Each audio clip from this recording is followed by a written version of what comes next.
Welcome back, dear learners. We have discussed the most common errors in language, in academic writing in the last lecture. Here we'll be discussing the writing styles. With this style, I mean to say the organization of your article. These styles are recommended by various associations and agencies, and they are the uniform guidelines of writing an academic work. But I feel that as long as you are strictly following a author's guidelines, author's guidelines are given in each and every journal in which you are submitting your manuscript. If you are, unless you are following a particular author's guidelines strictly, you don't require to read and learn typical styles given by these associations and agencies. So stick to the author's guidelines. This is the basic tip when you are formatting your piece of writing. Some important styles, their associations, their URLs, their subject coverage have been given in your lecture handout for your ready reference. These various styles include APA, MLA, CMS, IEEE, Vancouver, Harvard, ACS, AIP, CSE, etc. So you can see the different guidelines given by the different agencies depending upon your subject matter. However, there are three main schools of styles: APA, MLA, and CMS. APA stands for American Psychological Association, MLA stands for Modern Language Association, and CMS stands for Chicago Manual of Style. APA are the official guidelines put forth by the American Psychological Association, and now in its 6th edition. This is the preference for the social sciences. So if you are studying sociology, psychology, or social work, you are going to know APA style. However, most of the science journals are also practicing the APA style nowadays. MLA styles, Modern Language Association, provides guidelines you will be familiar with if you are focused on the humanities. So artists, English majors, and theatre students will know MLA as they have used this style now for more than half a century. CMS style are the style guidelines put forth in the Chicago Manual of Style, now in its 16th edition. CMS style is predominantly seen in humanities, particularly with literature students and those who study advanced segments of history and or the arts. While these formatting methods will share many characteristics, these school of styles has many characteristics in common, like margins, page setup, fonts, spacing, but they have the unique characteristic, especially with respect to the citation and citation style. For example, APA lists references while the MLA calls the same thing as the work cited. So simple difference, but this difference lies in this citation and the citation style. We are talking about the citation style again and again. What is the citation and what is the citation style? To be precise, a citation is a way of giving credit to individuals for their creative and intellectual works that you utilize to support your research. It can also be used to locate particular source and combat plagiarism. Typically, a citation can include the author's name, date, location of the publication company, journal title, or DOI, that is Digital Object Identifier. A citation style dictates the information necessary for a citation and how the information is ordered, as well as punctuation and other formattings. Let's have a look on the basic features of three different writing styles: APA, MLA, and CMS, on the basis of some specific properties. I have just shortlisted some important features for your ready reference. Let's have a look. So First thing is association. We have discussed this. APA by American Psychological Association, MLA by the Modern Language Association, and Chicago Manual Style gives the CMS. Subject coverage. APA covers psychology, education and sciences. MLA covers English and humanities, while the CMS covers history, medical, biological and life sciences also. Now, let's move to the verb tense. APA recommends past tense or present perfect tense, while the MLA does not recommend a specific tense. Typically, it is recommended that you should use present tense. CMS recommends present tense to refer to timeless facts. Now moving to the headings. In the APA, up to 5 levels of headings are allowed and recommended. In MLA, double space between the end of one section and the heading label for the next, and between the heading and the section that follows. Do not follow heading with punctuation. Headings need not be bolded or italicized.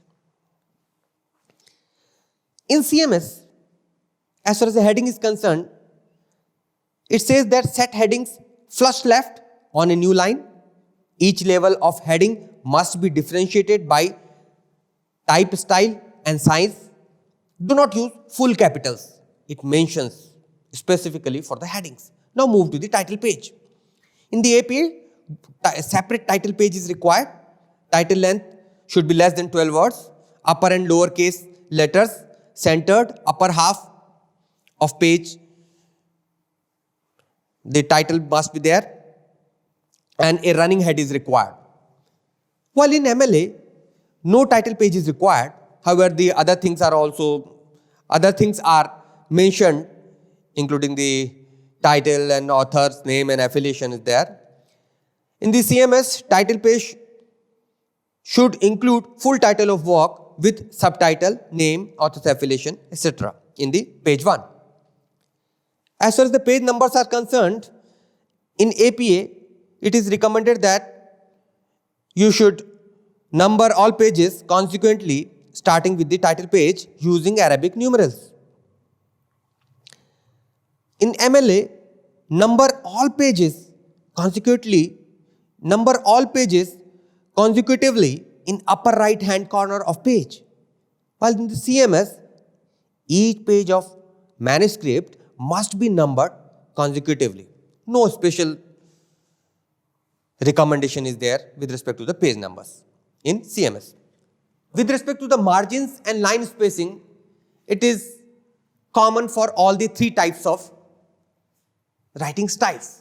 Margins 1 inch from each side, and in the spacing, double spacing is recommended in all the 3 styles as far as the writing styles are concerned. These 2 things are very much common in all the 3 styles. Now let's move to another feature, that is paragraph indentation. Indent first line of every paragraph and first line of every footnote ½ inch or 5 spaces from left margin. AP says this. While MLA sounds similar, while indent the first word of a paragraph ½ inch from the left margin, indent set of quotation 1 inch from left margin. While in CMS, you can put one single tab, give the indent with the tab only. Now moving to the in-text citation emphasis. In-text citation emphasis in APA is based on the date of work created, while in MLA it is on the basis of authorship. In the CMS, it is depending on source origin. So author or date is important. Bibliography page. As far as the bibliography page is concerned, the reference list should begin with on a new page and should be titled references with the word centered on the page, double space, reference entries, and use hanging indent, alphabetize entries by author's last name. In MLA, the bibliography page should begin on a new page and should be titled Works Cited with the words centered on the page. Double space reference entries, hanging indent, and alphabetized entries by author's last name. It's a similar thing there, just works cited is the difference here. While in the case of CMS, full bibliography page are not required but are recommended.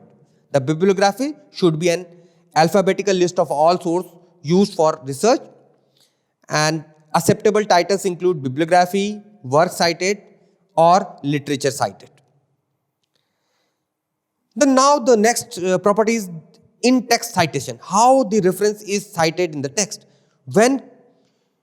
As far as the APA is concerned, when quoting, provide the author, year, and specific page number or paragraph number.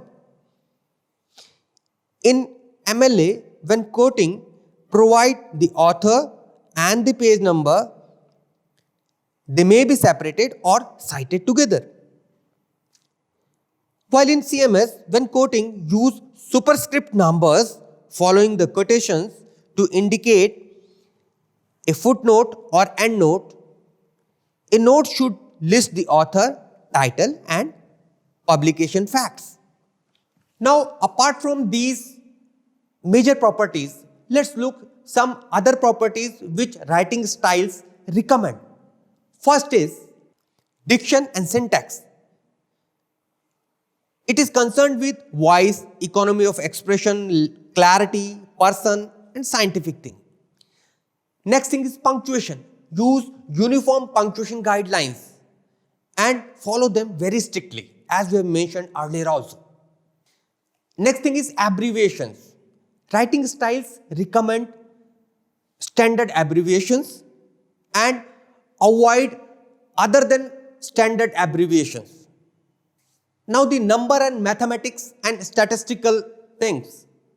Use one kind of unit. Either you use the SI unit or the MKS unit depending on the author's guidelines. And whatever the things are there, the expressions are required in mathematical terms or statistical terms, you must follow the author's guidelines strictly. Now we will be discussing the citations, citation managers. How the references are being cited are the most distinguishing factor among the different writing styles. And these citations can be managed by the online available softwares and services. There are the solutions available. Explore them. We will be giving 3 major solutions. First is Mendeley, EndNote, and then Zotero. These are the tools for importing citations from various sources and article databases that can automatically integrate them into your research paper and bibliography. So let us discuss about the Mendeley.